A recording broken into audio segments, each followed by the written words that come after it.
Lucas 2, 42 diz assim: tendo ele já 12 anos, subiram a Jerusalém, segundo o costume do dia da festa. E regressando eles, terminando aqueles dias, ficou o menino Jesus em Jerusalém, e não soube José nem sua mãe. Pensando, porém, eles que viria de companhia pelo caminho, andaram caminho de um dia, procuravam-no entre os parentes e conhecidos. E como não o encontrassem, voltaram a Jerusalém em busca dele. Aconteceu que, passado 3 dias, o acharam no templo. Aonde? No templo, assentado no meio dos doutores, ouvindo-os e interrogando-os. E todos que ouviam admiravam-se da sua inteligência e das suas respostas. Quando o viram, maravilharam-se. E disse-lhe sua mãe: filho, por que fizeste assim para conosco? Eis que teu pai e eu, ansiosos, te procurávamos. E ele lhe disse: por que é que me procuráveis? Não sabeis que me convém tratar dos negócios do meu pai? Não sabeis que eu estou tratando das coisas do pai? Queridos, Jesus tem 12 anos, está sentado no templo, conversando com doutores, com escribas e fariseus, e discorrendo acerca das coisas de Deus. Abre parênteses. Do que discorrem nossos filhos com 12 anos? Do que falam nossos filhos com 12 anos? Do que brincam nossos filhos com 12 anos? Ah, pastor, mas os nossos filhos são crianças, né? E Jesus era o quê, irmão? Com 12 anos. Se ele é para mim um modelo, se Jesus é para nós o nosso maior e principal modelo, é a forma que forma. Ele estava ali conversando sobre as coisas do Pai. Está falando esse último versículo que lemos, que ele estava tratando das coisas do Pai. Quando a mãe chega e fala: ô filho, por que você fez isso conosco? 3 dias o menino sumiu. Cadê Jesus? Sumiu. Cadê Jesus? Você já viu quando você está no shopping, irmão? E eu tenho um filho aí, o Heitor, de 4 anos. E ele está aqui, vem para cá, corre para lá, anda para cá, volta para cá. De repente, às vezes, você entra numa loja, eles entram dentro de um negócio de roupa assim, naquelas lojas de departamento. E 2 segundos você não vê mais o filho. Cadê o filho? Cadê o fulano? A Karine já: Heitor, cadê o Heitor? Eu falei: calma, ele está aqui, tem 2 segundos que ele sumiu. Ele não pode estar tão longe assim. E logo a gente acha o Heitor, ele dá aquele sorrisão e você dá vontade de dar uma ensaboada nele. E fala: não, sai de perto da gente. Irmão, Jesus sumiu 12, ele tinha 12 anos e sumiu 3 dias. E pensa a mãe preocupada, e o pai preocupado, e liga para cá, liga para lá. Liga assim, né, irmão? E vai aqui, e vai de lá, e vai na casa da família e nada. Aí eles pensavam que Jesus tinha ficado para trás e estava vindo, mas Jesus não chegava. Então eles achavam que Jesus estava na casa de um parente, foram lá, mas não estava. Então vão voltar para Jerusalém. Quando voltaram para Jerusalém, procura Jesus de lá, porque eles estavam lá na festa da Páscoa. Procura Jesus. Alguém falou: tem um menino.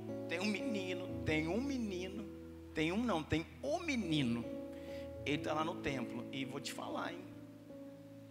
E ele lá falando com os fariseus, com os saduceus. Irmãos, ele perguntava e respondia acerca da lei. Deixa eu te falar uma coisa, irmãos. Você pensa assim: porque Jesus era Deus. A Bíblia fala, irmãos, que ele não teve como usurpação ser igual a Deus. Antes ele se fez em forma, em figura, em essência de homem. Tudo que um homem sente, tudo que um homem pensa, ele também pensou, ele também sentiu. A sabedoria, irmãos, que Jesus tinha era de um homem santo, mas era de um homem. Embora a glória de Deus estivesse sempre com ele, irmão, ele teve pai, e o seu pai se chamava, o pai da terra se chamava José. Um homem que o ajudou, um homem que o treinou, um homem que Ele ia lá para a carpintaria do José e ficava lá pregando uma mesa, fazendo lá um serrote, e José só ministrando, falando, ensinando as palavras dia a dia, o tempo inteiro. E quando ele chega lá e fala: por que você fez isso com a gente, filho? Poxa, sumiu 3 dias. Ele falou assim: tu não sabes que eu estou cuidando das coisas do meu pai, eu estou cuidando das coisas do pai. Deixa eu te falar uma coisa, irmãos. Quando seus filhos se distanciarem para cuidar das coisas do pai, deixe-os ir. Deixe-os cuidar das coisas do pai. Quantas vezes nós estamos prendendo nossos filhos dentro do meu pensamento, do meu sentimento, daquilo que eu desejei para ele, mas o coração dele se inclinou às coisas do pai. E um dia ele vai falar para você: eu amo o pai, as coisas do pai estão me consumindo, e eu preciso cuidar das coisas do pai, dele, irmão, do pai, do Senhor. Sabe o que acontece aqui? Na verdade, não foi Jesus que se perdeu deles, foi eles que se perderam de Jesus. Porque Jesus nunca se perdeu, ele estava lá, ele nunca se perde. Os pais que o perderam. Os pais que o perderam. E quando chega ali, ele está naquele lugar. Nós estamos, sabe, aproveitando e caminhando nessa essência de paternidade. A palavra de Deus fala, irmãos, que Maria, ela se encontrou grávida pelo Espírito, né? Pelo Espírito Santo. E existia no ventre dela uma criança. Então ela chega para contar isso para José. E vai falar: poxa, eu estou grávida pelo Espírito e tal, e tal, e tal. Irmão, a história é muito linda, é tudo muito bonito, mas e você? E sua mulher chegasse, né? Vocês casaram e ela não teve nenhuma relação ainda. E ali no momento, ali nos dias, sabe, de se preparar tudo, o casamento, os primeiros dias, tudo, ela falou: estou grávida, mas é do Espírito, fica tranquilo. Eu não tive relação com ninguém, eu estou grávida do Espírito Santo.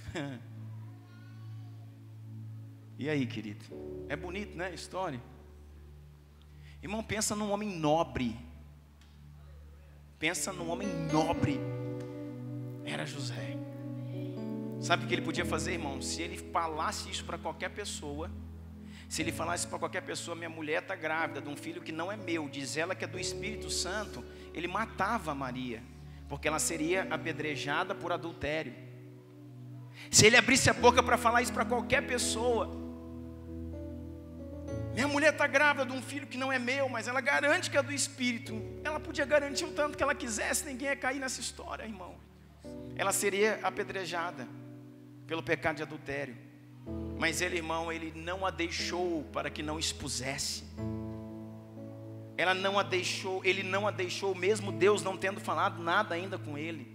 O anjo Gabriel veio e falou direto com Maria, não falou com José. Falou do sonho, falou que ela, né, se encontraria grávida pelo Espírito. E José não estava lá, José não ouviu nada disso. Mas agora, irmãos, ele permanece com ela, para que ela não seja exposta, para que ela não morra apedrejada. E ele naquele conflito, eu tenho certeza, não é, mas deve ser de Deus mesmo, mas e agora e tal? Ele chega então para Maria e fala: então, o anjo que falou com você vai falar comigo também. Vai falar comigo também. Então o anjo vai, irmãos, e fala com José, fala com o pai. Fala: tua esposa está grávida e conceberá um filho pelo Espírito de Deus. Ele será um Messias, ele será um ungido de Deus. Sabe o que diz então, irmãos? Que José então, ele se posicionou para assumir o projeto de Deus. Jesus não era o projeto de José, Jesus era o projeto de Deus. Só que José, ele se posiciona para assumir o projeto de Deus. Falou: é mesmo? E o anjo falou: sim. O que está acontecendo aqui, querido? José não é o pai biológico de Jesus, porque Jesus não foi concebido pelo sangue de José, mas ele está se posicionando para ser um pai espiritual, para ser alguém que vai assumir a paternidade de um filho que não é dele. ele vai assumir um projeto que não é dele. E eu vou dizer para você, por que você está falando isso, pastor? Porque esse é o chamado da igreja. Esse é o chamado dos filhos de Deus, irmãos, assumir os projetos de Deus. Assumir os filhos de Deus. Como assim, irmãos? Isso é paternidade espiritual. Deus tem muitos filhos e eles estão sobre toda a terra, perdidos, caídos, machucados, feridos pelo espírito da orfandade. E o que o Senhor espera? Que você se posicione e assuma um filho de Deus. Que você se posicione e assuma um filho de Deus. Fala, eu vou dar destino para você, cara. Vem cá, moça, eu vou ajudar você. Ontem nós fizemos um casamento, irmão. Lá na chácara, lá, irmão, que coisa linda. Eu vendo a Fernanda e o Daniel casarem. A gente acompanhou esses meninos há muito tempo. A gente teve o coração deles, teve a vida deles. E como existe um orgulho da gente fazer um casamento como esse. Como existe no nosso coração, irmãos, não pela cerimônia. Não pela cerimônia, por aquilo, não. Pela pessoa. De você estar ali honrando alguém que tanto honra a sua vida. Que tanto coopera com aquilo que nós estamos fazendo, gerando um filhão mesmo, irmão. Abençoado, menino de ouro, o Dani. E o Senhor tem feito isso com a gente. O Senhor quer que você assuma. Eu estava aqui na vigília também, de sexta para sábado, e vendo o Mário ministrar. E você sabe que ele tem um jeitão dele todo peculiar. Cadê o Mário? Está aí? Ele me avisou que hoje ele tinha um compromisso e ia chegar um pouco mais tarde. Então vamos aproveitar, né, que ele não está aqui. Ele tem um jeitão dele todo peculiar, você sabe, irmão, como que ele ministra e pergunta e fala as coisas e não sei o quê. E eu estava ali olhando, porque já tinha um tempo que ele não fazia as vigílias. Eu falei para ele, cara, você tem que fazer a vigília. Esse é um projeto, né, que tem o seu coração, tem a sua cara. A gente já vem com isso um tempo e tal. Tem a vigília agora, você vai fazer. Tá bom, pastor, vou fazer. E eu estava ali vendo ele, irmãos, se movendo da forma como ele é peculiar ali, e agradecendo ao Senhor. Eu falo, Deus, eu te agradeço, porque os filhos são diferentes.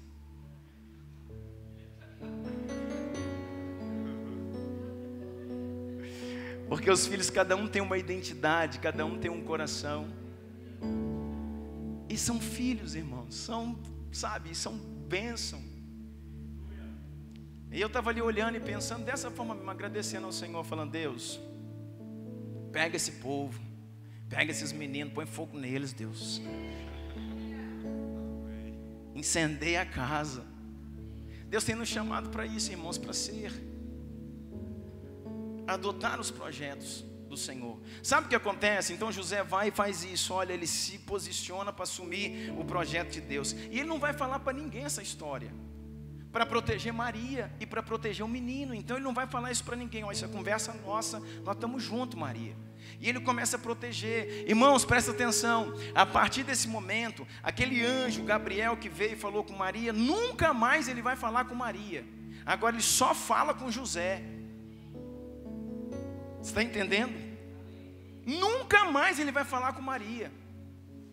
E ele vai falar só com José. E José começa a ter então sonhos. E o que o Senhor fala para José em sonhos? Leva o menino para ali, leva o menino para lá, faz isso, faz aquilo.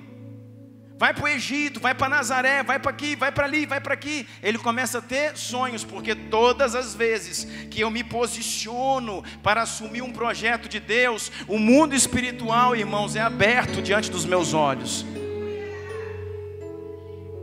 Todas as vezes que eu me posiciono para assumir um projeto de Deus, um projeto que não é meu, é do Senhor, mas o mundo espiritual começa a se abrir diante dos meus olhos. E o Senhor vai falando só com José. Fala isso para José, fala aquilo, fala aquilo, fala aquilo. Ele vai se movendo.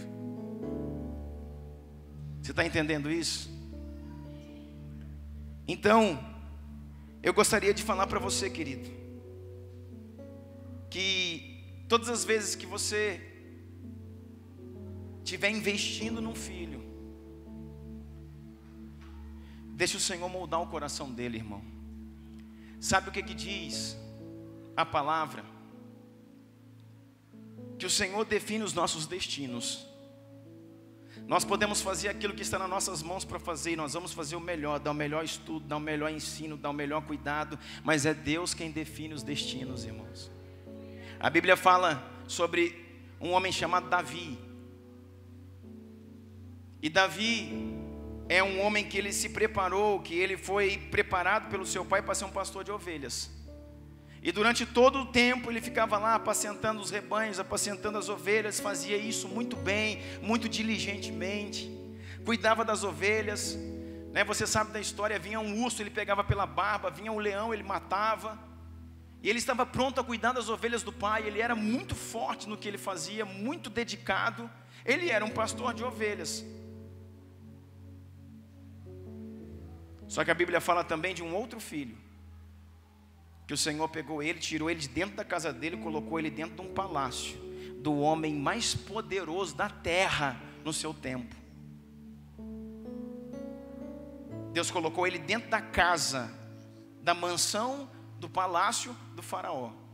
O Egito era a nação mais forte, mais eminente da terra. E o faraó, irmãos, era o presidente do Egito, o imperador.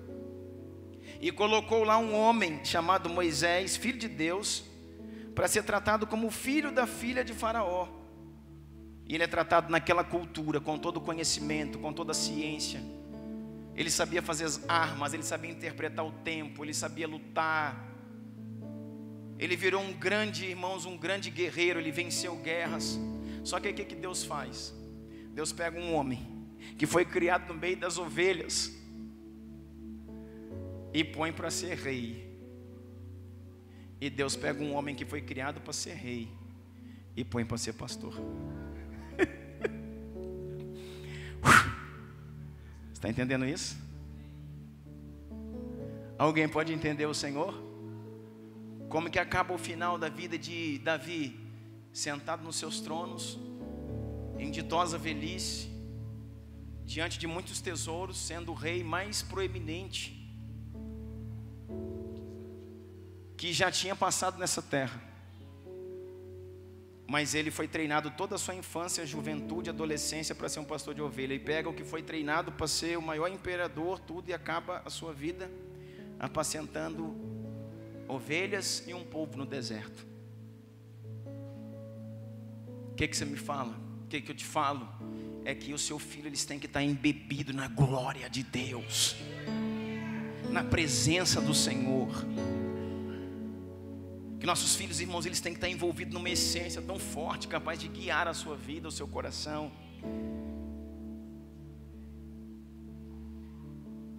Lucas capítulo 3, joga para mim esse texto aí. Lucas 3:1 diz assim: e no ano 15 do império de Tibério César, e no ano 15º, ou como está escrito aqui na Bíblia, no ano 15 do império de Tibério César, sendo Pôncio Pilatos presidente da Judéia. Vai olhando, irmão. Sendo Pôncio Pilatos presidente da Judéia, Herodes tetrarca da Galileia, seu irmão Filipe tetrarca de Itureia e da província de Traconites, e Lisânia tetrarca de Abilene, sendo Anás e Caifás sumos sacerdotes. Você viu o que está aqui, irmãos? Está toda a folha de pagamento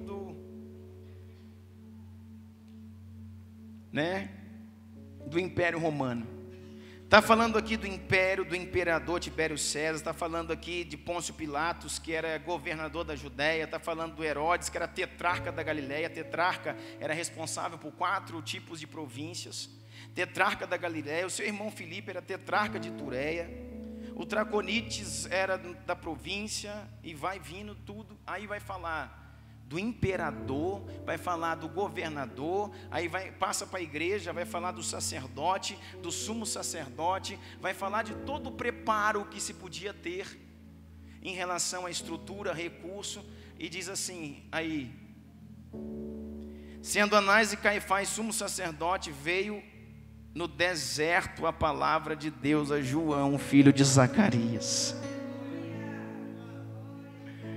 Sendo Anás e Caifás sumos sacerdotes, veio no deserto a palavra de Deus a João, filho de Zacarias, e percorreu toda a terra ao redor do Jordão, pregando o batismo de arrependimento para o perdão de pecados. Irmãos, o Senhor faz questão de Lucas 3, o Senhor falar que estava lá o imperador, estava o governador, estava o chefe de província, estava o prefeito, estava todo mundo. Aí vai para a igreja, e estava o sacerdote, o sumo sacerdote, estava todo mundo lá. Só que, irmãos, pensa o que é ambiente. Com tudo aquilo lá, tinha o templo, o sacerdote, tinha o sacrifício da manhã, o sacrifício da tarde, o grande templo de Herodes. Só que a palavra...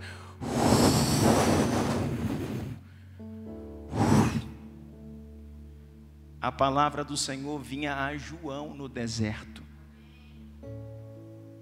A palavra não vinha no templo, a palavra ia a João no deserto. Sabe o que nós temos que entender, irmãos? Não são estruturas que atraem a glória de Deus. É o coração, irmãos, é o propósito que atrai a presença do Senhor. Se nós entendermos isso, querido, nada poderá nos parar. Essa palavra que o Senhor deu, depois você lá lê para Jeremias no capítulo 1, e o Senhor fala para ele: Jeremias, pode o mundo se levantar ao seu redor, não temas, não titubeie, não trisque em nada, eu te tomo por proteção.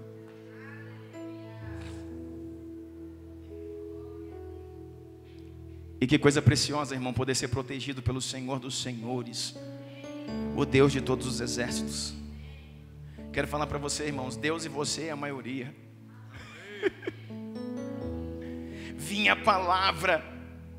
palavra a João Batista no deserto. Irmãos, lá nas cidades, lá em Jerusalém, que estava sob domínio do governo, sob domínio do Império Romano, existia, como eu falei para você, existia o Ramigdas, que eles chamavam, que é o grande templo de Herodes o Grande. Era o templo que foi reformado por Herodes. E Herodes, sabe o que Herodes teve a capacidade de fazer? Ele aumentou mais uma porta no templo, em homenagem a ele, a sua pessoa. E é por isso, irmão, que Deus falou: agora, nesse templo aí, não entro mais. Não se pode adulterar, irmãos, a essência daquilo que Deus está fazendo. Não se pode mexer, irmãos, naquilo que Deus já determinou.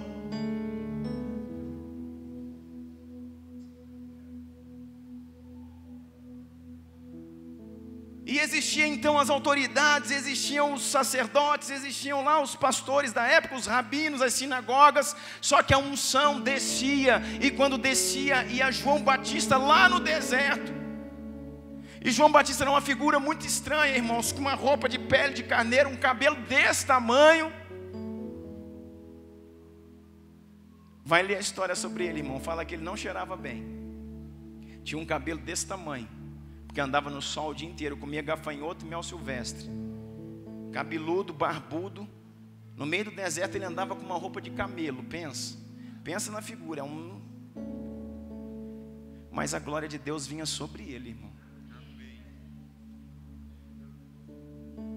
O poder de Deus, irmãos, procurava no deserto alguém que estava conectado com aquilo que Deus estava fazendo. O que eu estou falando para você, irmãos? Que seja o que for que a gente esteja fazendo, irmãos, nós não podemos sair da essência. Que seja o que for que a gente esteja edificando, irmãos, nós não podemos quebrar os princípios do Senhor.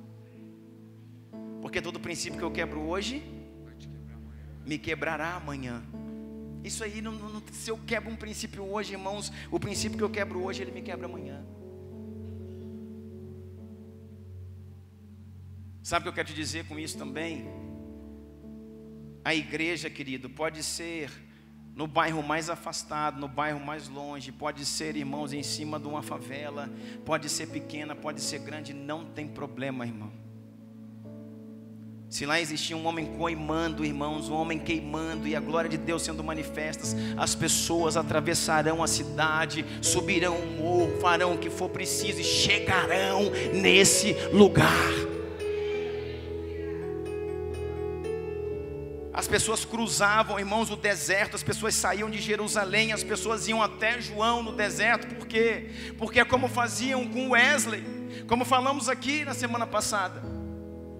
John Wesley era um homem, irmãos, que ele pegava e começava a liberar os seus sermãos, e ele era tão cheio do Espírito Santo, que cruzavam homens, sabe, cruzavam oceanos para encontrar com John Wesley e falar: o que você veio fazer aqui? O povo falava: não sei, eu vim ver o quê? Eu não entendo muito do que ele prega. A gente vem ver ele queimar. E esse homem, irmãos, ele incendiou a Inglaterra, irmãos. Ele gerou avivamento. Nesse tempo, o que acontece, querido? João Batista lá no meio do deserto, pensa que devia ser um lugar que não tem banco, um lugar calorento, um lugar que não tem nada, mas o povo todo afluía para lá. Por que que ele perdeu a cabeça, que queriam matá-lo? Porque ele é alguém que atraía pessoas, era alguém que tinha um nome diante do povo, ele era o profeta do povo. E quando chegavam lá, irmãos, ele só falava: você sabe, está na Bíblia, arrependei-vos e credes no Evangelho. Qual que era a pregação de João Batista? Sabe o que ele falava para as pessoas, querido? Raça de víboras, quem vos ensinou a fugir da ira vindoura? Quem vos ensinou a fugir daquilo que Deus está fazendo? E e o povo. Sabe por quê, irmãos? Porque naquele tempo as pessoas estavam cansadas de uma religião, elas queriam conhecer o Deus verdadeiramente. Então as pessoas afluíam, elas cruzavam o deserto, elas chegavam lá e viam ver João Batista pregar e se arrependiam e desciam as águas na hora. Elas ouviam uma pregação e João Batista falou: agora eu vou descer as águas, quem quer ir? E aquele tanto de gente queria se arrepender e descer no batismo de João nas águas, na hora. Nós temos falado isso para alguns pastores que estão caminhando com a gente, estão chegando, querido. Não interessa onde você está estabelecido, não interessa o bairro que Deus te colocou, não interessa o lugar como você vai começar. Deus falou que é aí, Deus falou que é assim. Fica quietinho aí, faz o que Deus mandou, espera, porque se Deus falou, Ele vai sustentar. Nós não estamos trabalhando para pessoas, nós estamos trabalhando pelo propósito, para nos manter fiéis àquilo que Deus nos mandou fazer. E com isso, irmãos, as pessoas virão, o recurso virá, a presença virá, a glória virá, o Espírito virá, tudo virá. Basta ser fiel àquilo que Deus mandou.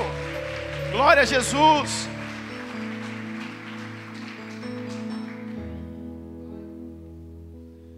Basta ser fiel àquilo que Deus mandou.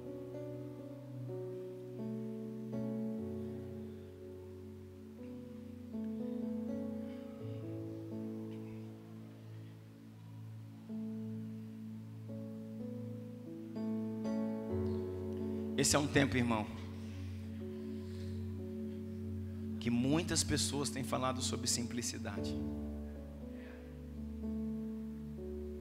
Pessoas que eu falo grandes homens de Deus, profeta de nações. Pessoas também no nosso lugar, internamente, nas salas de orações, em lugares que têm sendo gerado, têm falado ao retorno, à origem. Aquilo que Deus realmente mandou fazer, aquilo que Deus realmente nos chamou para ser. Quando foram prender Jesus, Judas vai entregar Jesus, ele está lá no Getsemane. Quando ele vem trazendo aquele exército de romanos para que Jesus fosse capturado ali no Getsemane, onde ele estava orando. Eles chegaram no lugar e Jesus estava lá com os seus discípulos.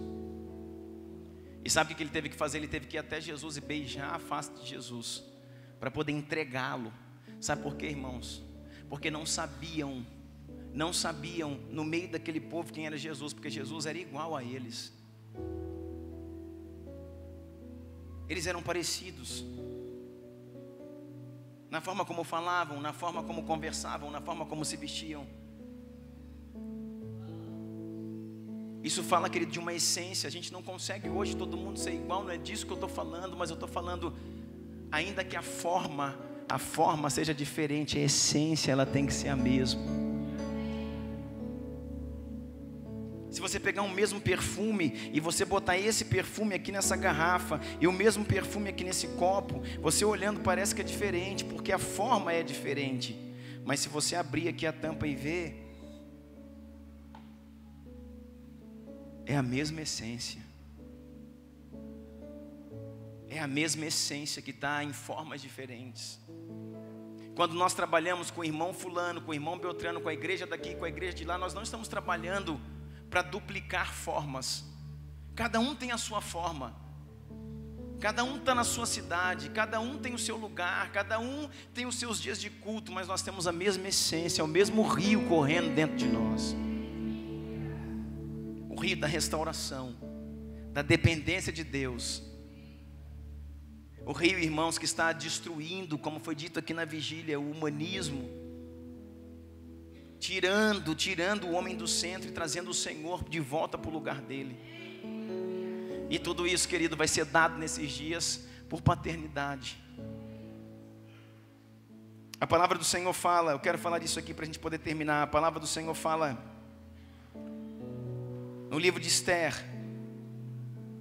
Abra comigo lá, por favor. Esther, livro de Esther.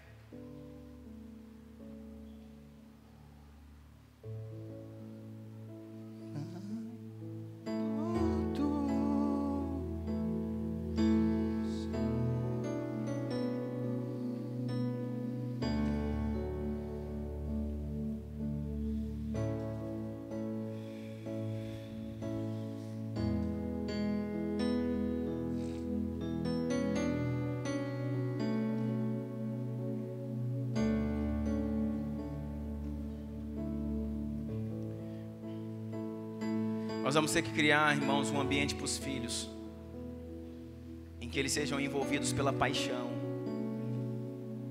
Em que eles sejam envolvidos pela paixão. Sabe o que tem mexido muito com a gente nesses dias? É que tudo aquilo que pregamos, nós somos afrontados nisso. Nós temos falado aqui sobre paternidade, sobre cobertura, cuidado dos filhos, oramos aqui, né? E o meu irmão sabe o que nós estamos vivendo dentro da nossa família, irmãos. Nessa semana levantou algumas batalhas, algumas guerras. Nós estamos sendo afrontados naquilo que estamos sendo ministrados. Afrontados por quem, irmãos? Pelo próprio inimigo, não é por homem, por mulher, não. Assim como vocês, nós temos família, nós temos primos, temos tios, temos irmãos. E dentro da nossa família que a gente profetiza e declara que ninguém vai se perder, irmão. Nessa família, nessa semana, apareceram algumas coisas, algumas notícias, alguns levantes, e é justamente a ação do inferno querendo nos paralisar, querendo dizer, vocês vão pregar sobre isso, e aqui nós vamos levantar aqui, e a gente fala, você pode levantar, mas você vai cair, infeliz, em nome de Jesus.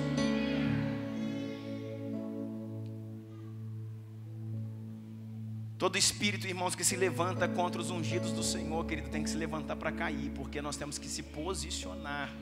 E a nossa luta não é contra carne e sangue, é contra principados e potestades.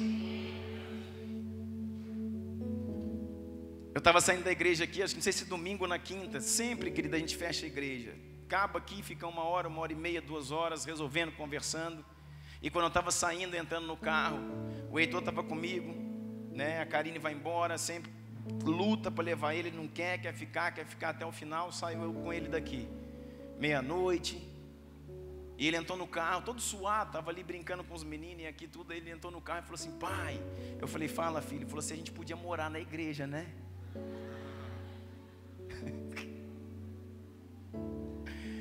Sabe por quê, irmãos? E meus olhos encheram de água assim, eu tentei controlar assim, porque, irmão, nós temos que gerar paixão na vida deles. Na sua família deve ter pessoas que cresceram fora do evangelho e hoje estão aí fazendo tantas coisas, mas devem ter também pessoas que cresceram dentro do evangelho. E ó, na minha tem também. Pessoas que cresceram, irmãos, dentro de escola dominical. Assim como nós crescemos na escola dominical, todo domingo, tal, tudo isso, pessoas que foram nos cultos, né, os meninos. E hoje, querido, estão temporariamente dando uma volta por aí. Sabe por quê, querido? Porque muitas vezes foi passado para eles a estrutura de Jerusalém, como nós vimos aqui, mas não foi passado a paixão do deserto. Foi passada a estrutura de Jerusalém, foi passada para eles. Olha, é assim, tem tudo isso aqui, o ritual, isso aqui. Ele precisa, nós precisamos de disciplina, e pelo amor de Jesus Cristo, não coloque palavras na minha boca. Eu não estou falando contra isso, irmão, contra ensino, estudo, disciplina. Quem me conhece sabe que é o que eu mais velo, é por isso. Mas foi passado por uma geração, irmãos, a estrutura de Jerusalém, do templo, do costume, da lei, mas a paixão do deserto, a unção que vinha para João Batista foi esquecida, irmão. E uma geração que quando chega a uma certa idade, com 17, 18 anos, irmãos, teve ensino, teve direção, teve disciplina, mas não teve paixão, não queimou por Jesus, nunca chorou assim, sabe? Por isso que nós precisamos ver os nossos filhos, querido, com 10 anos, com 8, com 11 anos, vindo assim diante do Senhor e chorar: Deus, me ajuda. Quando você vê o seu filho, irmão, com 11, 12 anos, falar: pai, eu me arrependo, eu sou pecador, irmão, glorifique a Jesus, Ele está entendendo. Não diga para ele: não, filho, você é muito bom, não tem nada não. Você diga assim: você é pecador mesmo, filho. Arrependimento genuíno, chorando, buscando, vendo a necessidade que eles têm do Senhor. Esses meninos, irmãos, querendo ir, querendo vir, querendo participar, querendo ministrar no altar, querendo ser alguém que libera palavras. Irmãos, deixa os seus filhos cuidar das coisas do Pai. Foi isso que quando acharam, né, o menino Jesus, perguntaram para ele: como é que você faz isso com seu pai, com a sua mãe? 3 dias nós estamos te procurando. Nós estamos cuidando das coisas do Pai. É isso que o Senhor está fazendo nesses dias. A palavra do Senhor fala, irmãos, em Esther. Depois você lê aí no livro de Esther. Diz que o rei Assuero, ou o rei Xerxes, que é o mesmo rei. Livro de Esther, capítulo 1, verso 1. Foi no tempo de Xerxes que reinou sobre 127 províncias, desde a Índia até a Etiópia. Naquela época o rei Xerxes reinava em seu trono na cidade de Suzã, e no 3º ano do seu reinado deu um banquete a todos os seus nobres e oficiais. Estavam presentes os líderes e militares da Pérsia e da Média, os príncipes e os nobres das províncias. Durante 180 dias ele mostrou a enorme riqueza do seu reino e o esplendor e a glória da sua majestade. Terminados esses dias, o rei deu um banquete no jardim interno do palácio, de 7 dias, para que todo o povo que estava na cidade de Suzã, do mais rico até o mais pobre. Está falando, irmãos, que o rei Xerxes, ele era líder, ele liderava sobre 127 províncias. Esse é o reinado, irmãos, o reinado assírio. Sabe o que diz aqui? Que ele era tão rico, tão poderoso, que ele fazia uma festa, e essa festa durava 6 meses, 180 dias, 6 meses de festa, e vinham todas as nações, todos os nobres, todos os representantes das nações que ele dominava vinham para essa festa e ficavam conhecendo o reinado de Xerxes, ou de Assuero, que é o mesmo rei, durante 6 meses. Vinham os líderes, vinham as nações conhecer o seu reinado e toda a sua grandeza, a sua beleza, a sua fortuna, tudo aquilo que ele tinha. E quando durante essa festa é chegado um momento que ele manda chamar a sua esposa, Vasti era sua esposa, para que ela viesse. E diz a Bíblia, irmãos, que Vasti foi chamada para que o rei que é uma tipologia de Cristo, uma tipologia do Senhor, pudesse mostrar Vasti para todo o seu reinado. Ele manda chamar então Vasti para que pudesse apresentar a sua esposa, a sua rainha, diante de todos os seus nobres, que vieram de 127 nações para conhecer tudo aquilo que ele tinha. E quando o rei então manda chamar Vasti, a Bíblia diz no verso 9 assim, ó: enquanto isso, a rainha Vasti também oferecia um banquete às mulheres no palácio do rei Xerxes.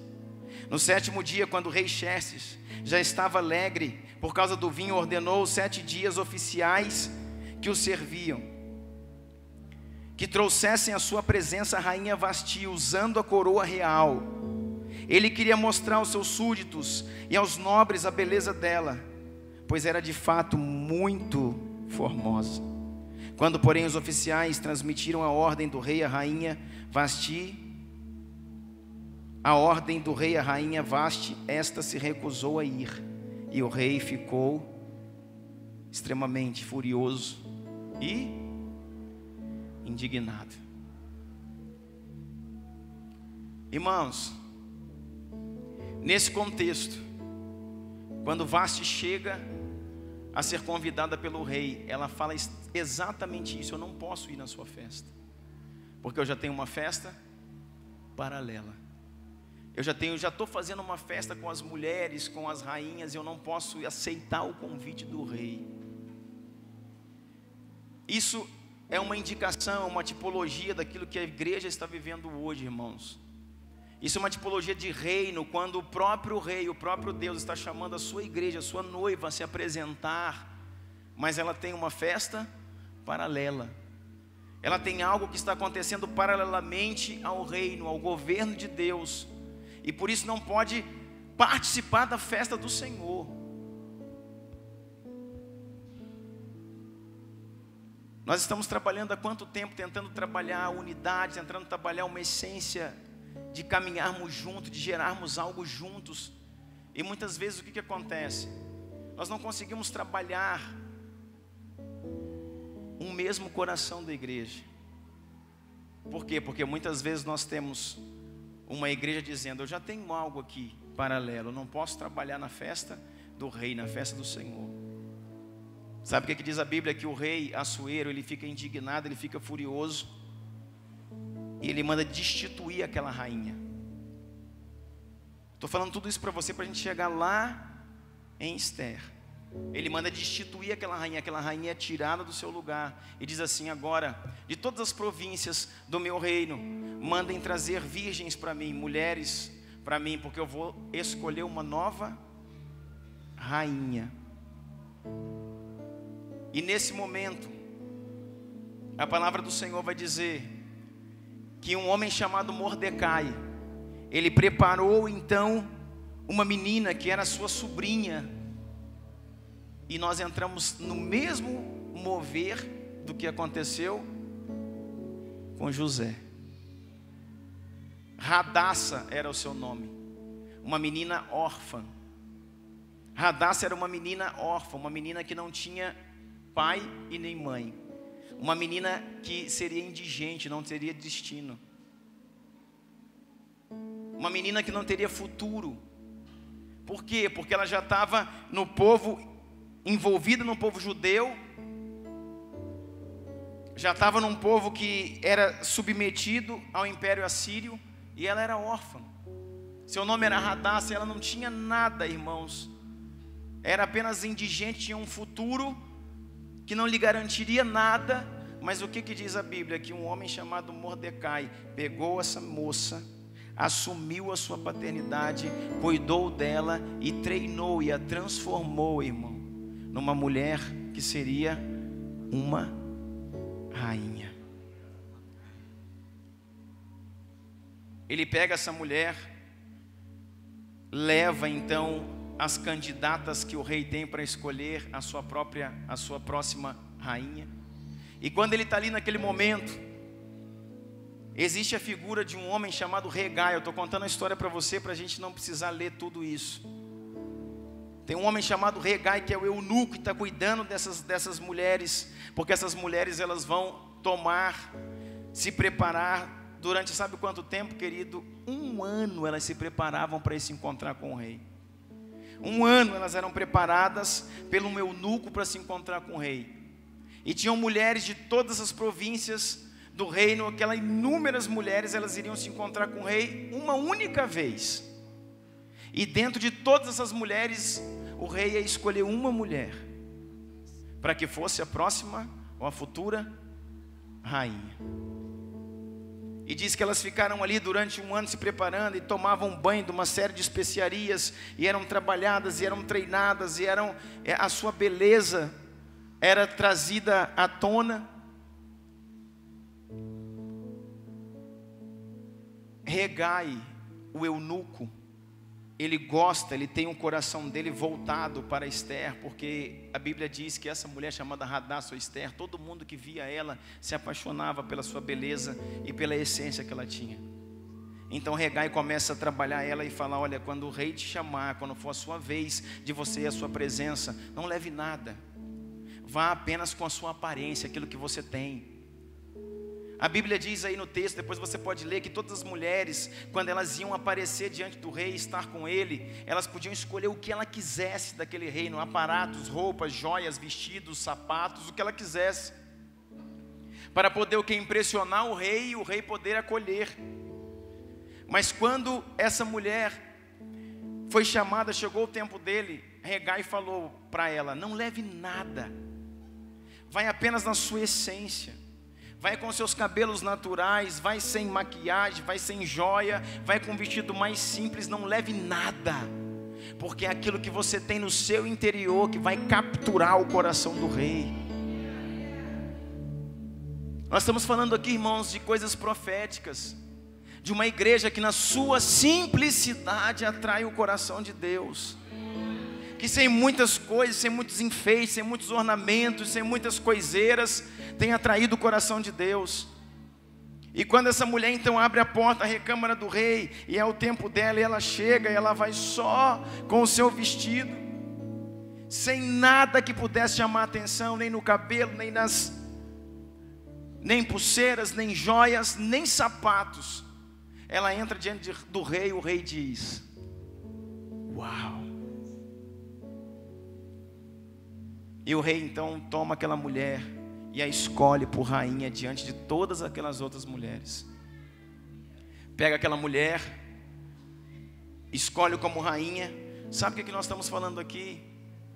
Que a figura de Mardoqueu ou de Mordecai, um pai espiritual que entra na vida de uma órfã de Hadassah, faz dessa mulher uma rainha.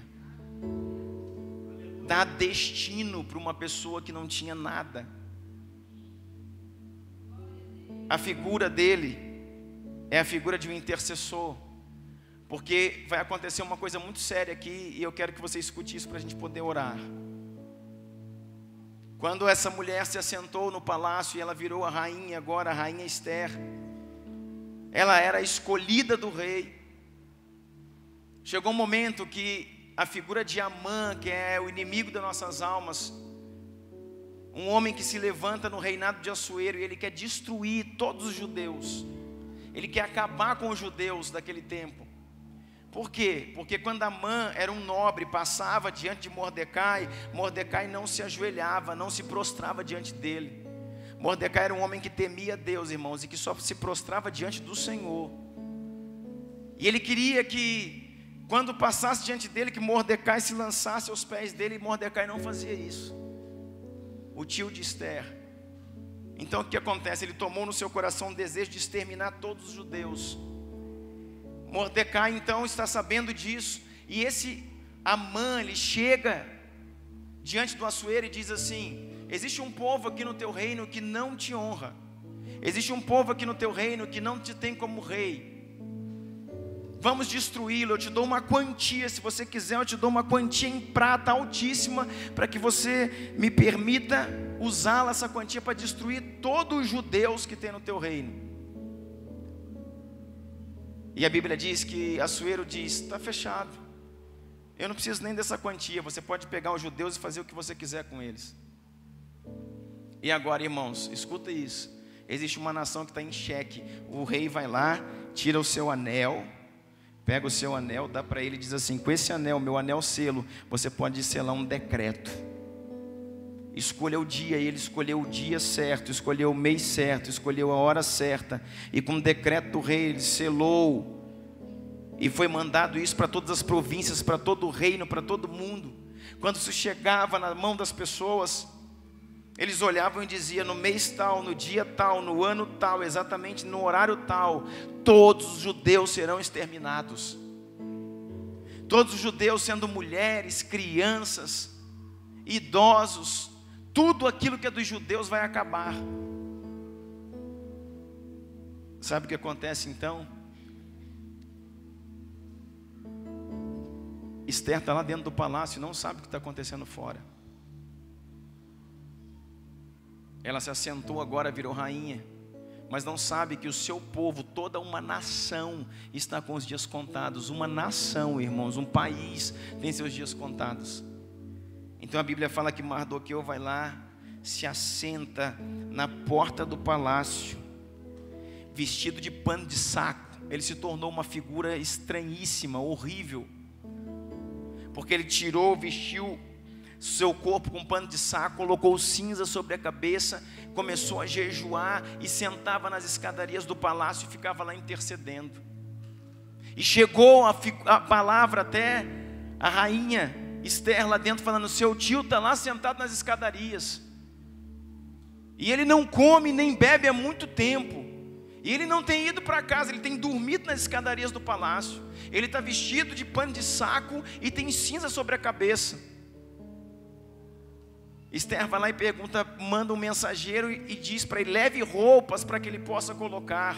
E quando aquelas roupas chegam, roupa limpa, roupa nova, sabe o que Mordecai diz? Não, o meu lugar é aqui de intercessor, e o intercessor, irmão, não muda suas vestes. O intercessor não tira suas roupagens. O intercessor, irmãos, ele não muda, ele não dança conforme a música. Ele está posicionado para fazer o que Deus mandou. E o que Deus mandou ele fazer? Fazer com que agora ele chegasse ao coração de Esther, para que aquela mulher agora, lá no trono que ela está, fizesse alguma coisa. E a Esther manda falar com ele de novo, e ele está lá sentado. Sabe qual que é a figura do pai, irmãos? A figura da paternidade espiritual é aquele que vai se assentar nas escadas, na porta, para que os seus filhos se assentem no trono.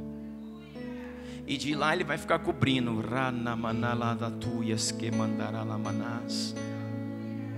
São pais que estão cobrindo os filhos a todo tempo, protegendo em oração, protegendo com cuidado. Aí vem de novo lá aqueles mensageiros e diz: olha, Esther mandou roupa para você. Ele: não quero roupa, eu não quero comida, eu quero que ela se alerte para o que está acontecendo. Ela virou rainha, e isso tinha um objetivo, um propósito. Ela precisa entender isso agora. Aí ele vai e manda outra mensagem, vai lá e diga para Esther que ela precisa entrar na presença de Assuero, que ela precisa entrar na presença do rei, urgente, e interceder pelo povo dela.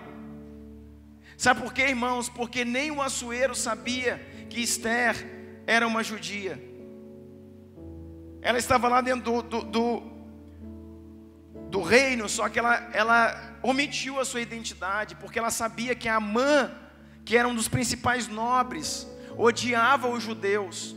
Então, para se proteger dela, para se proteger de Amã, ela escondeu a sua identidade. Vai entendendo? Medo. Quantas vezes, querido, você esconde quem você é por medo de alguém maior? Ela se tornou rainha, só que o rei Assuero tinha um principal conselheiro chamado Amã, está entendendo? E esse principal conselheiro chamado Amã odiava o povo de Esther, ou de Radassa. Então ela se tornou rainha, só que ela esconde a sua identidade, não diz de que povo que ela é, com medo de alguma forma ser usurpada, tocada, influenciada por aquele conselheiro. Mas sabe o que Deus faz, irmão? Chega um momento que você tem que mostrar a cara. Chega um momento que você vai ter que mostrar quem é, querido. Chega um momento que você vai ter que tirar as máscaras e falar: eu sou o fulano, estou aqui em nome de Jesus Cristo, em nome do Senhor. O tio fala, Mardoqueu, que é o pai espiritual dela, diz: vai lá, manda os mensageiros. A rainha não podia vir até a porta, e ele não queria entrar no palácio, porque para entrar no palácio ele tinha que trocar suas vestes. Mas ele diz: não troco minhas vestes, porque o que eu quero não é entrar no palácio, o que eu quero é que ela faça o que eu estou direcionando para que seja feita. E eu estou aqui como intercessor na porta, orando para que as coisas aconteçam. E ele manda um mensageiro que chega para Esther e diz assim: olha, teu tio falou que você tem que entrar na presença do rei e interceder pelo seu próprio povo. Aí volta de novo o mensageiro e diz o recado de Esther. Assuero está já entendendo aquilo que está acontecendo. Ela chega para Mordecai agora, os mensageiros dizem assim: fomos lá e falamos com ela, e ela diz que ninguém pode entrar na presença do rei sem ser chamado. Isso era a lei. Esther mandou te avisar que se qualquer pessoa entra na presença do rei sem ser chamada, é morta, é consumida. Se entrar na presença do rei sem ele chamar, e o rei não levantar o cetro, então morreu, acabou.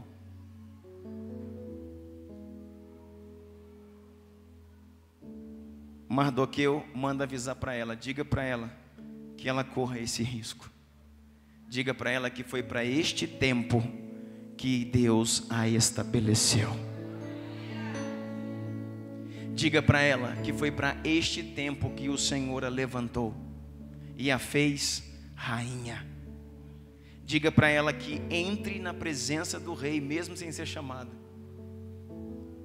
Porque diga para ela que se ela não fizer isso, todo o povo dela vai perecer aqui fora, uma nação inteira vai morrer, e ela também não será poupada, ela vai ser descoberta e vai ser morta.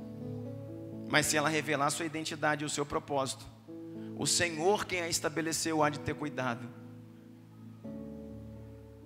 Então vem os mensageiros e falam para Esther: Esther, seu tio falou isso. E ela falou: então mande avisar para eles que eu vou entrar na presença do rei. Coloque toda a nação de jejum durante 3 dias, que ninguém coma absolutamente nada durante 3 dias, e no terceiro dia eu vou entrar na presença do rei sem ser chamada. E se eu morri, morri. Se eu padeci, padeci. Assim são os homens de Deus, irmãos. Eu vou entrar e pronto, é o Senhor que sabe. Se eu tiver que morrer, eu morri, mas eu vou entrar na presença do rei. Mas irmãos, lembre-se que Esther representa uma igreja genuína, uma igreja simples, uma igreja que tem essência, e que o Deus se apaixonou por aquilo que ela tem. A presença de Assuero representa profeticamente a presença do Senhor, de um rei. E quando dá os 3 dias, irmãos, ela chega, aponta ali, sabe, naquele corredor que dá acesso ao trono de Assuero, as portas estão fechadas. Eunuco Regai está lá, que é aquele que sempre deu para ela as direções, e agora o eunuco diz para ela: você está louca, você não pode entrar aí, você não sabe da lei. Se você entrar aí e o rei não estender o cetro para você, você vai ser morta, decapitada.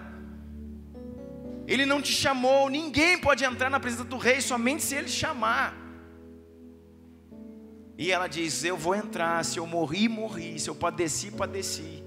E aquelas portas então são abertas, irmãos, e ela vai entrando diante do rei. O rei está lá e vai vendo ela vindo. E o rei começa a olhar para a beleza de Esther, para o coração de Esther, para a simplicidade de Esther, para a essência que aquela mulher. A Bíblia, irmãos, a figura da mulher sempre representou a figura da igreja.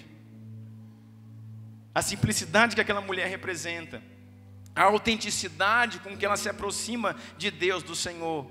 E ela vem, e quando está ficando bem perto, o rei levanta, toma o seu cetro e estende o cetro sobre ela. Quando o cetro é estendido sobre ela, ela ergue a sua mão e toca na ponta do cetro. E o rei fala: Pai, seja contigo, minha rainha, peça o que quiseres. peça o que você quiser. Sabe o que ele diz? Eu te darei até a metade de todos os meus reinos, se você assim pedir. Nesse momento, irmãos, está Regai, nesse momento está os soldados, nesse momento está Amã, todo mundo assim, ó. Porque nunca ninguém tinha entrado na presença do rei sem ser chamado e tinha permanecido vivo. Nunca ninguém tinha sequer ousado fazer isso, mas Esther entrou. E o que estava cobrindo ela, irmãos? Um pai espiritual na porta, com um pano de saco, cinzas na cabeça, um projeto de Deus estabelecido, 3 dias de jejum, e ele falou: vai, faça o que eu estou falando, e o Deus de nossos pais há de garantir a sua vida e de todo o seu povo.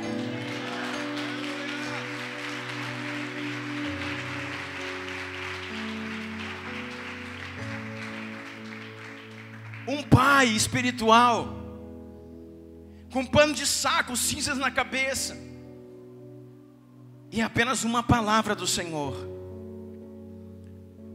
Foi para isso, Esther, que você chegou aí. Esse é o seu tempo. Mostre quem você é, diga qual é a sua identidade.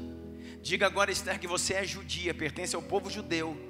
Diga o seu nome de origem, seu nome é Radassa. Sabe o que isso quer dizer, irmãos? Ela trocou de nome. Quando ela virou rainha, o seu nome se tornou Esther, mas a sua essência, o seu nome verdadeiro era Radassa. Ela omitiu a sua identidade. Assim estamos nós, irmãos, omitindo quem somos por causa de muitas coisas. Mas esse é o tempo que o Senhor falou: chega, mostre quem você é, da onde que você veio, o que você veio fazer aqui, de quem é que você depende. E eu, o Senhor, sou aquele que te respaldarei. E ela teve que dizer para o rei: eu sou Radassa, eu faço parte do povo judeu, do povo que o teu conselheiro maior Amã quer destruir. Eu fui criado, não tenho pai nem tenho mãe, sou uma órfã, mas fui criado por um tio, e fui introduzido aqui nas recâmaras do teu palácio pelo meu tio. Ele me ensinou, ele me educou, ele me falou como deveria chegar na tua presença. E agora ele está lá na porta do palácio, vestido de pano de saco, esperando, porque o teu conselheiro, e ele estava na frente, viu, irmãos? O Amã estava de frente para ela, e ela falando tudo isso, porque existe um decreto, meu Senhor, selado pelo teu próprio anel, meu Senhor, em qual todo o meu povo, que são mais de 3 milhões de pessoas, vão morrer num único dia, destruído pelos teus exércitos, meu Senhor. E o rei falou: mas como? Quem é capaz de fazer uma atrocidade dessa? Esse homem aí, o seu conselheiro. Ele pegou o seu anel que o Senhor entregou para ele e selou um decreto para que todo o meu povo morresse.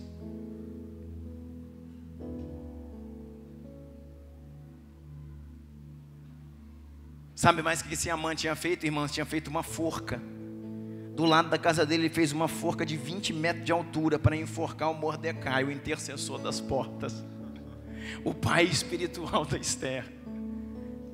A Bíblia diz que do lado da sua casa ele botou uma forca, para que pegasse o tio dela e pudesse enforcar lá. E ela diz: sabe mais? Existe uma forca para que ele seja enforcado.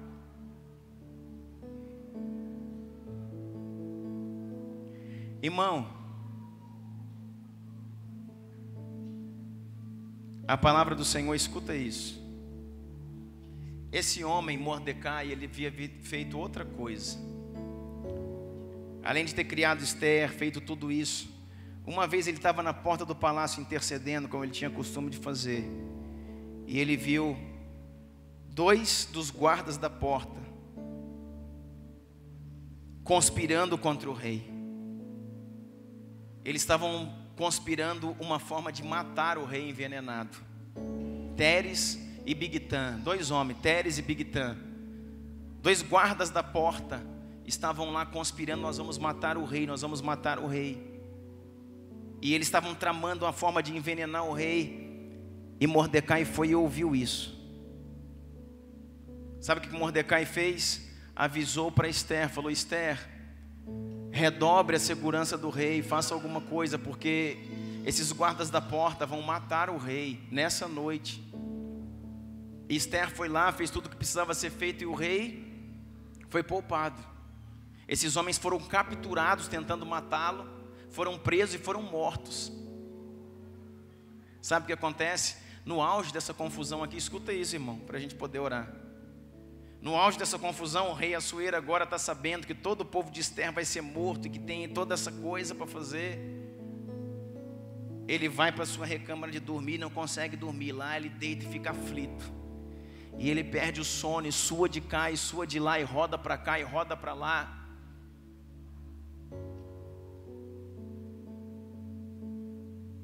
E ele levanta no meio da noite e diz assim: estou sem sono, por favor, chame lá os meus encantadores, chama lá as pessoas lá, os cronistas, para que possam contar alguma coisa para mim, ler uma história, fazer alguma coisa. Aí eles vieram com as crônicas do rei, e alguém começa a ler lá: lê alguma coisa para mim, para ver se me dá sono. E eles leram assim, ó: no dia tal, do ano tal, aconteceu tal coisa. Teres e Bigtã, os guardas da porta, tentaram envenenar o rei. Só que um homem chamado Mardoqueu, ouvindo o que seria feito ao rei, denunciou isso no palácio. Bigtã e Teres foram presos e foram eliminados. Aí o rei fala assim: para. O rei fala: o que é que vocês leram aí? Eu ia ser morto, sim, envenenado. E esse homem, Mardoqueu, é esse Mardoqueu, sim, ele salvou a minha vida. O que foi feito para esse homem? E aqueles guardas dizem: nada. O que foi feito para Mardoqueu? Nada. E o rei diz assim: então agora é hora de se fazer.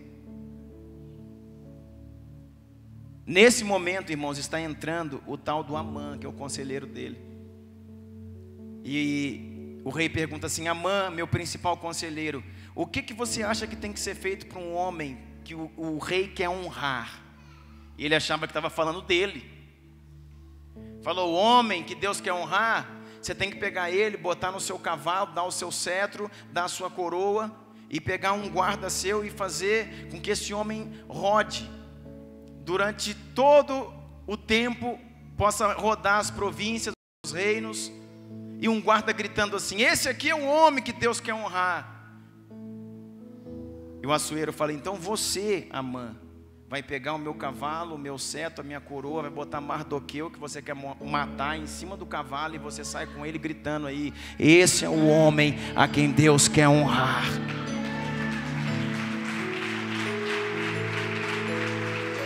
Esse é o homem a quem Deus quer honrar. Aí ele falou: o quê? Falou: é.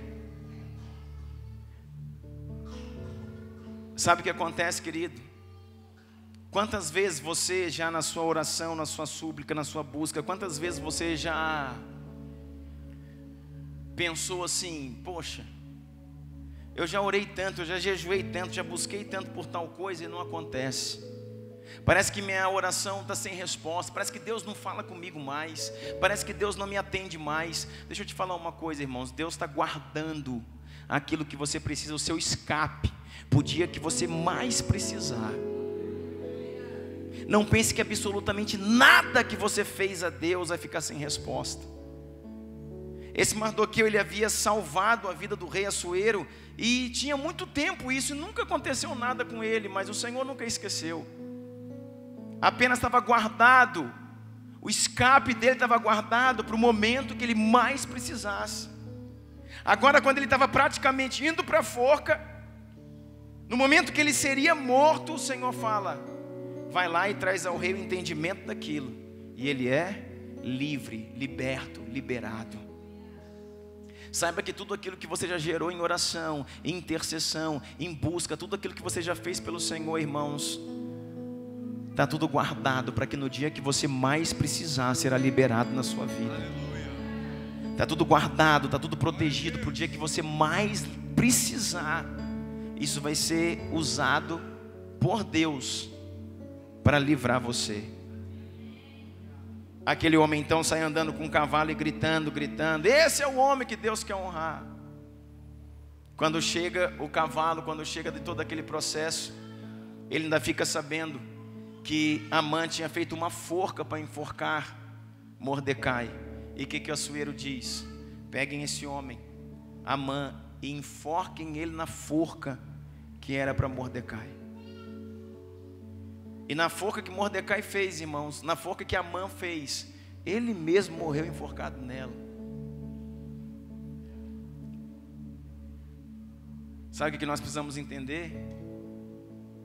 Depois que Esther se posicionou, assumiu a sua identidade e entrou no lugar que precisava entrar, coberta pela intercessão de um pai espiritual, coberta pela intercessão, pelo clamor de um pai espiritual e pelo jejum do seu povo, irmão, tudo se descortinou.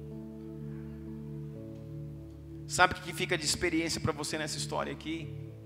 Que uma nação, escuta isso, irmão, uma nação foi poupada. Que nação é essa? Israel. Se isso não acontecesse, querido, o Messias não tinha vindo. Já pensou nisso? Da onde Jesus vem? Da geração de Israel, de Abraão, de Isaac, de Jacó, da geração de Judá, da geração de Davi, vem Jesus. Por causa de um pai que inseriu uma filha adotiva no seu propósito, toda uma nação foi poupada. Consegue entender isso? Nós estamos meio que hoje num ritmo de escola, né? Por causa de um pai espiritual que adotou um projeto que não era seu, por ele ter dado identidade a uma pessoa e a inserido essa pessoa no seu propósito, toda uma nação foi poupada, porque foi desmascarado Amã. Ele morre na forca que ele mesmo levantou, e toda a geração, toda a nação de Israel, dos judeus, permanece viva. E é disso que eu queria falar para você nessa noite, irmão. Esse é o mover dos pais espirituais. Assim como José foi lá e se posicionou, assumiu o projeto do Senhor. A Bíblia diz assim, porque um menino vos nasceu, um filho se vos deu. Não é assim que a Bíblia fala? Porque um menino vos nasceu. O menino que nasceu é o menino de Maria. Porque a Bíblia diz que o Senhor conhece o fim desde o princípio. Conhecendo o fim desde o princípio, Ele diz aqui, nessa era, nesse ano, nesse tempo, os judeus estão para ser exterminados. No governo, no império assírio de Xerxes ou de Assuero, todos os judeus serão exterminados. Aí o que o Senhor faz? Levanta um pai espiritual que assume uma órfã, sem destino, sem sonhos, sem esperança, sem pai, sem mãe, sem educação, e diz: vem cá, filha, eu vou cuidar de você. Deu para ela educação, deu para ela ensino, deu para ela instrução e deu para ela um nome: Radassa. Radassa é uma flor que cheira, que tem uma essência. Aí essa menina adotiva foi inserida no propósito para salvar um povo, uma nação. E quando chega lá no momento crucial da sua história, é isso que eu vou te falar, irmãos. Eu não sei se você captou a essência dessa palavra, mas sabe que Deus quer falar com você? Que Deus vai te colocar em lugares que você nunca imaginou. Ah, eu já imaginei. Não, irmãos, é maior do que aquilo que você imaginou. Deus vai te colocar em lugares que você não imaginou, que você não pensou. Você tinha um sonho, mas a Bíblia diz que o teu sonho é pequeno perto daquilo que Deus sonha. Deus vai te colocar em lugares, mas quando chegar nesses lugares, irmãos, o Senhor está te dizendo: não esconda quem você é. Não esconda a sua real identidade. Não diga que você é Esther, porque você é Hadassah. Se levante no momento que precisar e falar: foi para esta hora que eu vim. Eu só estou aqui porque o Senhor me colocou. Nunca pensei que pudesse chegar num lugar assim, mas eu estou aqui, Deus me colocou aqui. Eu sou Hadassah. E aí se posiciona, irmãos, como sendo alguém no propósito de Deus. E o Senhor vai tirar da sua vida, irmãos, os amãs. O Senhor vai tirar da sua vida os maus conselhos. O Senhor vai tirar da sua vida a opressão, aquilo que quer te derrubar. Sabe por quê, irmãos? Porque Ele te reveste de poder, de graça, de sabedoria, de discernimento.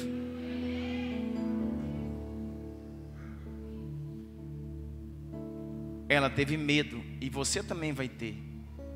Eu também vou ter medo. Chega um momento que a gente treme diante de algumas decisões. E ela disse: se eu chegar na presença dele, eu morro. Primeiro, porque nunca ninguém entrou lá sem ser chamada. Segundo, porque como que eu digo agora que eu chamo Hadassah e sou uma judia e não chamo Esther? Esther era um nome assírio. O rei estava pensando que tinha uma rainha do seu próprio povo, da sua nação, mas a rainha que ele tinha era uma judia. A mulher pelo qual ele se apaixonou era judia, era a igreja. Deixa eu falar uma coisa para você. O Senhor está preocupado, irmãos, não é com a sua pátria, não é da onde você veio, é com o seu coração, é com a paixão que Ele tem. Essa mulher estava preocupada porque ele falou: como é que eu falo para o rei agora? O rei está pensando que tem uma rainha assíria, e na verdade eu sou judia. Eu vou falar isso para ele, ele vai me matar na hora. Não, porque o rei estava apaixonada. O rei estava apaixonado não por uma judia, por uma assíria, por uma fenícia. Ele estava apaixonado por uma pessoa, e esta pessoa era Hadassah. Independente agora do que ela falasse, ela já tem o coração do rei. Se você tem o coração do rei, fale o que você quiser para ele, e ele te protegerá. Aleluia. Tome o coração do rei e peça o que quiseres para ele pedir. Quando ela chega, ela fala: eu sou isso, eu sou assim, nasci assim, não tenho pai, não tenho mãe, meu nome não é esse, sou judia. E ele diz: pede até a metade do meu reino, que eu te darei. Não é pelo seu título que eu me apaixonei, não é pela sua pátria que eu me apaixonei, é pelo seu coração. Tenha o coração de Deus, irmãos, e peça o que quiseres. É isso que nós precisamos entender aqui nessa noite. Que nós temos que voltar à nossa identidade que foi mascarada, manchada. Nós precisamos retomar a nossa identidade e saber, irmãos, que como pais espirituais teremos que assumir os projetos de Deus para que uma nação seja poupada. Sabe como eu termino isso aqui dizendo para você nessa mensagem? O Brasil é uma nação e só será poupada do juízo de Deus quando os Mardoqueus desse tempo se levantarem e ampararem todas as Hadassahs que estão perdidas fora do caminho. Fica de pé comigo.